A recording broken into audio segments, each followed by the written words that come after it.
বন্ধুগণ, সময় সূচনায় স্বাগতম। 2024 সাল লোকসভা নির্বাচন, আর ঠিক এই মুহূর্তে নীতিশ কুমারের ডিগবাজি মারার পাল্লা। প্রথমে আমরা নীতিশ কুমারের ব্যাপারটা নিয়ে আলোচনা করব। আজ তিনটি রাজ্য নিয়ে আলোচনা করব: বিহার, বাংলা এবং পাঞ্জাব। প্রথমে চলে যাব বিহারে। বিহারে লোকসভা আসন সংখ্যা 40টি। এই লোকসভা আসন সংখ্যার কথা বলতে গেলে আমাকে একটু 2019 সালে ফিরে যেতে হবে। 2019 সালে কিন্তু নীতিশ কুমার বিজেপির যে হাত ধরে তিনি লড়াই করেছিলেন, সেখান থেকে তারা 40টির মধ্যে 38টি আসন সংখ্যা জেতে। 2টি আসন আরজেডি, যেটি রাষ্ট্রীয় সমাজবাদী পার্টি। 2020 সালে তারপরে যে নির্বাচনটা হয়েছিল, বিধানসভা নির্বাচনে কিন্তু এখানে মহাজোট, যেটি আরজেডি ছিল, কংগ্রেস ছিল, লেফট ছিল, আরও আঞ্চলিক দল ছিল, সেখানে 110টি আসন জেতে। জেডিইউ বা বিজেপি যে ইন্ডিয়া জোট, সেখান থেকে পেয়েছিল 125টি। নীতিশ কুমার সরকার গঠন করেছে মাত্র কিছু আসন সংখ্যার মাধ্যমে। মিম সেখানে 20টি আসন দিয়েছিল, সেখান থেকে 5টি আসন জয়লাভ করে, অন্যান্যরা আর 3টি আসন। 2024 সালে যে লোকসভা নির্বাচন হচ্ছে, এখানে কিন্তু বিজেপি নীতিশ কুমারের সঙ্গে লড়বে, একদম শিওর। এটি আপনি ধরে নিতে পারেন যে বিজেপি নীতিশ কুমার একসঙ্গে লড়ছে বিহারে। এখন কটি আসন জিততে পারে, কটি হারতে পারে, সেটি সময়ের অপেক্ষা। নীতিশ কুমার ডিগবাজি মারছে, এটি বলার অপেক্ষা রাখে না। নীতিশ কুমার ভালো রকম জানে, একদম চোস্ত রাজনীতিবিদ। তার কাছে কিন্তু ক্ষমতাটা সব থেকে বড় জিনিস। সে কিন্তু বারবার যে জিনিসটা আমরা খেয়াল করি, ভোট নির্বাচন আসার আগেই যখন দেখতে পাচ্ছে যে আমার গদি হারাতে হবে, 1 মাস 1.5 মাস হচ্ছে লালু প্রসাদ তিনি বারবার বলছেন গদি ছেড়ে দিন, স্ত্রীকে সে বসতে দেবে না, আবার ডিগবাজি মারছে। তো এইখানে বিজেপির হাত ধরতে তার কোনো দ্বিধাবোধ লাগে না। সোজা কথায় আপনি এটি ধরে নিতে পারেন যে নীতিশ কুমার এমন একটি ব্যক্তি, যে মেরুদণ্ডহীন একটি ব্যক্তি নীতিশ কুমার। এখন এই নীতিশ কুমার সে যে কোনো দল করতে পারে, তার গদি বাঁচাবার জন্য, তার মসনদ টিকিয়ে রাখার জন্য যে কোনো দল বাঁচাতে পারে। 2014 সালে লড়েছিল নীতিশ কুমার ইন্ডিয়া জোটের সঙ্গে, সেখানে 40টির মধ্যে 31টি আসন সংখ্যা পেয়ে 14 সালে। তারপর 2019 সালে 40টির মধ্যে 38টি, শুনেছেন। 2019-এর যে লোকসভা সমীকরণটি ছিল, সেটি কি ধরে রাখতে পারবে, বা সেই মার্জিন কি ধরে রাখতে পারবে? এটি অসম্ভব হয়ে দাঁড়াবে। তার কারণ কংগ্রেস সেখানে কংগ্রেসের অনেকটা কাজ হয়েছে সেখানে। যেমন আপনি ধরে নিতে পারেন কানাইয়া কুমার রয়েছে, আর আরজেডির লালু প্রসাদ যাদবের পুত্র তেজশ্রী যাদব, সে কিন্তু সময়ের অপেক্ষা, সে কী করতে পারে। বা আরও আঞ্চলিক দল আছে, লেফট আছে। কানাইয়া কুমার আগে কিন্তু লেফটে ছিল, এখন সে কংগ্রেসের হয়ে কাজ করছে, বা কংগ্রেসের একটি নেতা। তো 2024 সালে যে লোকসভা নির্বাচন, 543টি আসনের লোকসভা নির্বাচন হবে। তো 543টি লোকসভা আসন নির্বাচন হবে। এইখানে বিজেপি কি 2019 সালের যে সমীকরণটা ছিল, 2019 সালের যে সিটটি বিজেপি জিতেছিল, সেটি কি ধরে রাখতে পারবে? 2019 সালে বিজেপি কিন্তু 352টি সিট জিতেছিল জোটে, ইন্ডিয়া জোট। এখন 2019 সালের নির্বাচনের লোকসভার ক্ষেত্রে ধরে রাখাটা, আমরা যে তত্ত্বটা সংরক্ষণ করছি, সেখান থেকে মনে হয় যে বিজেপি সেটি ধরে রাখার সম্ভাবনা আছে। তার কারণ হচ্ছে মেন মুদ্রা থাকছে রাম মন্দির ইস্যু, মেরুকরণ একটা ব্যাপার তো থাকবেই। এখন বিজেপিকে সুবিধে করছে না বা সুবিধে করছে, এটি আপনি নিজেই বুঝতে পারবেন আমার এই কথাগুলো শোনার পর। এবার চলে যাব আমরা পাঞ্জাব প্রদেশে।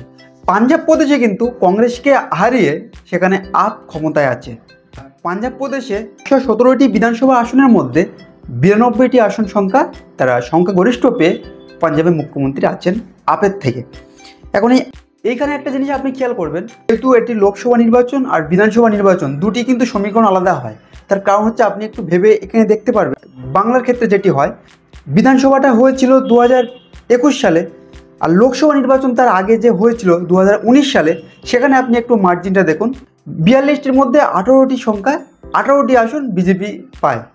তো 18টি সংখ্যা যেমন বিজেপি পাচ্ছে, সেটি 2021 সালে বিধানসভা নির্বাচনে টিএমসি এককভাবে ক্ষমতায় এসেছেন এবং রেকর্ড সংখ্যক ভোট তিনি পেয়েছেন।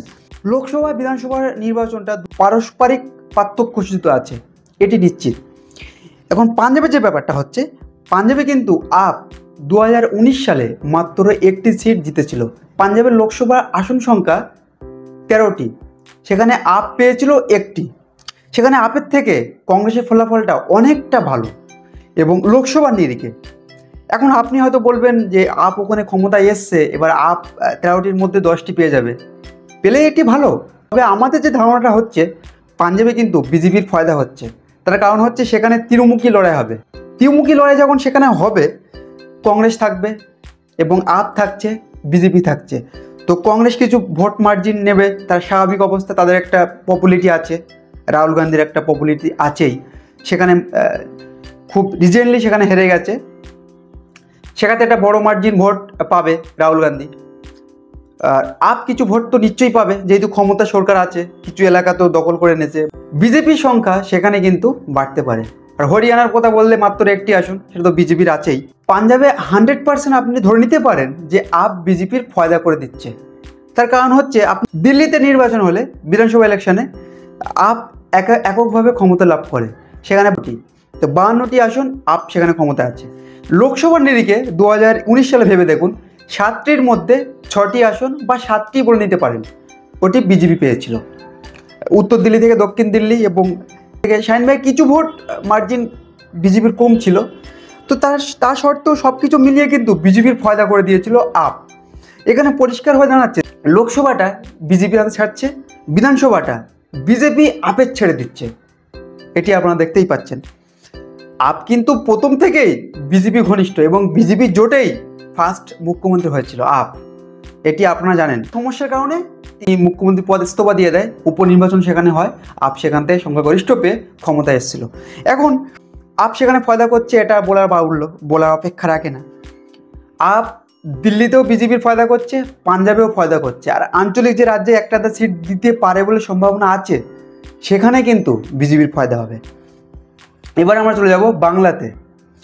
বাংলায় 2019-এর নির্বাচন নিরিখে 42টির মধ্যে 18টি সিট পেয়েছিল বিজেপি। তারপরে কাঁতি এবং তমলুকের যে আসন সংখ্যা, শুভেন্দু অধিকারী তার যে ভাই, শুভেন্দু অধিকারীর পরিবার, দিব্যেন্দু অধিকারী, শিশির অধিকারী, দুজনেই বলতে পারেন বিজেপি। এখন তাহলে বিজেপির সংখ্যা কিন্তু 20টি আছে, 20টি আসন সংখ্যা বিজেপি এই মুহূর্তে আছে 2019-এর নির্বাচন নিরিখে। 2024-এ সেই ফলাফলটা কি ধরে রাখতে পারবে, এটি একটি বড় প্রশ্ন হয়ে দাঁড়াবে স্বাভাবিক অবস্থা। তার কারণ হচ্ছে 21 সালে যে বিধানসভা নির্বাচনটি হয়েছিল, সেখানে টিএমসি সংখ্যাগরিষ্ঠ পেয়ে রেকর্ড সংখ্যক ভোট পেয়ে সে ক্ষমতায় এসছে। এখন লেফটের ভোট পার্সেন্ট প্রচুর কমে গেছে। আমরা যদি একটু পিছনের দিকে ফিরে যাই, 2016 সালে বিধানসভা নির্বাচনে 40% প্লাস ভোট পেয়েছিল লেফট, টিএমসি ছিল সেখানে বুঝি 45 কি 43% সামথিং। এখন লেফট কংগ্রেস লেফট একসঙ্গে লড়ছে রাজ্যের মধ্যে, এটি বলার অপেক্ষা রাখে না। এবং এই মুহূর্তে আমরা যেটি আপডেটটি পাচ্ছি যে রাজ্য সরকারে বিজেপি কিন্তু ফায়দায় হচ্ছে। তার কারণ হচ্ছে লেফট আর কংগ্রেস একসঙ্গে লড়াই করছে। আর রিসেন্টলি যে নির্বাচনগুলো ঘটে গেছে, রিসেন্টলি হলদিয়া যে নির্বাচনটা হয়েছিল, সেখানে কিন্তু লেফট তারা সংখ্যাগরিষ্ঠ পেয়েছে, 15টার মধ্যে 12টা লাভ করেছে লেফট। এবারে আমরা যেটি বলবো যে 2021 সালে টিএমসি অবশ্য সংখ্যাগরিষ্ঠ পেয়েছিল, কিন্তু সেই মার্জিন ধরে রাখা বলা বাউল এবং ধরে রাখা অনেকটা কঠিন হয়ে দাঁড়াবে। তার কারণ হচ্ছে ওই আমি আগেই বলে দিয়েছি, পোলারাইজেশন হচ্ছে, একটি পোলারাইজেশনও হবেই। 19-এ পোলারাইজেশন বেড়ে দাঁড়িয়েছে। তারপরে 2024 সাল, এটা বলা বাহুল্য, রাম মন্দির উদ্ঘাটন, এটি কিন্তু ভোট ব্যাংকে প্রভাব পড়বেই, এটা সম্ভাবনা আপনি ধরে নেন যে ভোট ব্যাংকে প্রভাব পড়ছে রাম মন্দির ইস্যুকে। এখন এই ইস্যু, রাম মন্দির ইস্যু করে বিজেপি ফের কিন্তু ক্ষমতায় মসনদে বসতে পারে বলে একাধিক বুদ্ধিজীবী মহলদের বা একাধিক রাজনীতি বিশেষজ্ঞদের মতামত অনুযায়ী বিজেপি আবার ক্ষমতায় যাচ্ছে, তিনি এককভাবে সংখ্যাগরিষ্ঠ পেয়ে সম্ভাবনা বেশি। এবার আসি ইন্ডিয়া জোট সম্ভাবনা বেশি, ভেস্তে যাবে না, এটি ভেস্তে যাওয়ার সম্ভাবনা নেই। তবে নীতিশ কুমার থাকছে না, নিশ্চিত হয়ে যান, এবং মমতা থাকছে না রাজ্যের মধ্যে, নিশ্চিত হয়ে যান। এবার রাজ্যের মধ্যে টিএমসি ছাড়া, আমাদের বাংলা ছাড়া টিএমসি কোন জায়গা আছে? আসামে ত্রিপুরা যে টিএমসির সিট দিয়ে বিজেপির ফায়দা করেছিল, এটা বলার অপেক্ষা রাখে না।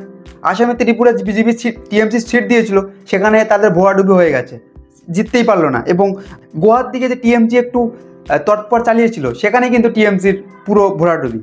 এখন টিএমসি যদি বিজেপির ফায়দা করে দিচ্ছে রাজ্যের মধ্যে, এটি বলা বাহুল্য। মমতার ইচ্ছা হচ্ছে 42টি আসনের মধ্যে 42টি তিনি সিট দেবে, এটি কি হওয়ার সম্ভব? অধীর রঞ্জন চৌধুরী বহরমপুর, সেটা কি কোনোদিন ছাড়ে? মুর্শিদাবাদ এবারে কিন্তু একটু সমীকরণটা আলাদা হতে পারে। সাগরদ্বীপ ক্ষেত্রে আপনারা জেনেছেন সাগরদ্বীপী বাইরান বিশ্বাস সে কিন্তু কংগ্রেস থেকে জিতে টিএমসির মালা পড়েছে। তো এরকম অনেক নেতা আমরা দেখেছি আসতেছে যাচ্ছে, যে তাদের কোনো মেরুদণ্ডহীন, তাদের কোনো মেরুদণ্ড বলে কিছুই নেই। জিতছে লেফট থেকে যাচ্ছে রামে, জিতছে শ্যামে যাচ্ছে বামে। তো এরকমই একটা ব্যাপার, জিতছে বিজেপিতে আসছে টিএমসিতে, জিতছে টিএমসি যাচ্ছে বিজেপিতে। মেরুদণ্ডহীন রাজনীতিবিদ, এদেরকে প্রশংসা করে, এদেরকে নিয়ে আমার কথা নাই বললাম, কিন্তু এরা নিশ্চিত হয়ে যান যে রাজ্যের মধ্যে মমতা কিন্তু বিজেপির ফায়দা করে দিচ্ছে, এটি বলার অপেক্ষা রাখে না। এবং বিজেপি আমাদের সম্ভাবনা অনুযায়ী বিজেপি যে 18টি সিট পেয়েছিল বিগত লোকসভা নির্বাচনে, সেটি ধরে রাখার সম্ভাবনা বেশি। তার কারণ হচ্ছে উত্তরবঙ্গের দিকে, আপনি যদি উত্তরবঙ্গের দিকে খেয়াল করেন সেখানে কিন্তু বিজেপির জয়াকার। তার কারণ মমতার যে কিছু সমালোচনা বক্তব্য আছে, যেমন হরিচাঁদ ঠাকুরকে নিয়ে তিনি একটু মন্তব্য করেছিলেন, চণ্ডীপাঠকে নিয়ে তিনি মন্ত্রীপাঠ বলেছিলেন, এরকম অনেক কিছু বলে থাকেন। রামকে নিয়ে তেনার অসম্মতি জানান, রামকে নিয়ে কেউ একজন রাম বলছে জয় শ্রীরাম, তো মমতা সেখানে বলছে এই গালি দিচ্ছিস কেন, দাঁড়া। তো মানুষের মধ্যে একটা বিভাজন তৈরি হচ্ছে যে মমতা তাহলে মুসলিম রিলিজিয়ানকে নিয়ে সে রাজনীতি করতে চায়। এটা হিন্দুত্বর অনেকটা মতামত উঠে আসছে, যেহেতু সোশ্যাল মিডিয়ায় কাজ করলে কিছু মন্তব্য আসে, এটা আমরা জানতে পারছি। তো সেক্ষেত্রে আপনি ধরে নিতে পারেন যে রাজ্য সরকার কিন্তু বিজেপির ফায়দা করে দিচ্ছে বিগত লোকসভা ইলেকশনে। এবার যে লোকসভা নির্বাচন যদি হতে যাচ্ছে বা হবে 2024 সালে এই নিরিখে, সেক্ষেত্রে কিন্তু বিজেপি ক্ষমতা আসার সম্ভাবনা অনেকটা বেশি। এখন রাজ্যের ক্ষেত্রে আমরা চাইবো রাজ্যে কোনো পোলারাইজেশন না হোক, বিশেষ করে আমাদের রাজ্যটা, যাতে আমাদের রাজ্যটা আমরা সাম্প্রদায়িকতা বজায় রেখে বাঁচতে পারি সামনের দিনগুলিতে। সামনের যে ভিডিওটি 42টা আসন নিয়ে গবেষণা চালিয়ে আমরা একাধিক মতামত পেশ করব। তো ভালো থাকবেন, সুস্থ থাকবেন, দেখা হচ্ছে অন্য কোনো ভিডিওতে। আপনার যদি প্রশ্ন থাকে প্রশ্ন করতে পারেন এবং আপনার মন্তব্য কমেন্ট বক্সে পেশ করবেন।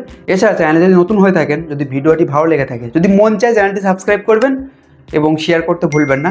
তো আজ এখানেই, ভালো থাকবেন, সুস্থ থাকবেন, ধন্যবাদ।